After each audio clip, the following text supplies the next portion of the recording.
Hi everyone. তো একটু আগে আমি ইউটিউবে কয়েকটা রিল স্ক্রল করছি। যে স্ক্রল করতে করতে হঠাৎ করে সালমান খানের একটা রিলস আমার চোখের সামনে আসে, যেখানে সালমান খান তার স্কুলের একজন ম্যাম, যে কিনা সালমান খানের স্কুল ক্রাশ, তার কথা কাজলকে বলছে। তো সেটা দেখার সাথে সাথে আমারও মনের স্মৃতির মণিকোঠায় কয়েকটা সুন্দর স্মৃতি, কয়েকটা সুন্দর মুহূর্তের কথা নাড়াচাড়া দিয়ে উঠলো। তো এই সব কিছু ব্যাপার যাকে কেন্দ্র করে আর কি, সে আমার দেবলীনা ম্যাম, স্কুলের জিওগ্রাফি টিচার, আমার দেবলীনা ম্যাম। সে একটা মারাত্মক, মানে আলাদা লেভেলের ভালো লাগে। একমাত্র আমার সাথে নয়, এরকম অনেকের সাথে ঘটেছে, ঘটছে এবং ঘটবেও।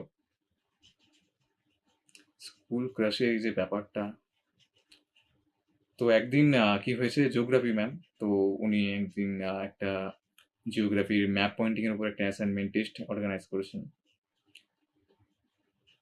তো টেস্ট দিতে যাওয়ার আগে আমি মনে মনে ঠিক করে ফেলি যে অ্যাসাইনমেন্টে ম্যাপ পয়েন্টিংয়ে আমি যে কোনো জায়গা, ভারতবর্ষ তথা পৃথিবীর যে কোনো জায়গায় দিক, ম্যাপ পয়েন্টিংয়ে প্রত্যেকটা জায়গা যেটা বলবেন আমি মার্ক করে আসবো।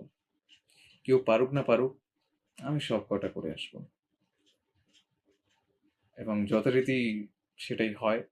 যখন ওই ম্যাপ পয়েন্টিং এর যে অ্যাসাইনমেন্ট তার রেজাল্ট ম্যাম বলেন সবাইকে, তখন আলাদা করে আমি নিজের নাম ম্যামের মুখে শুনতে পাই।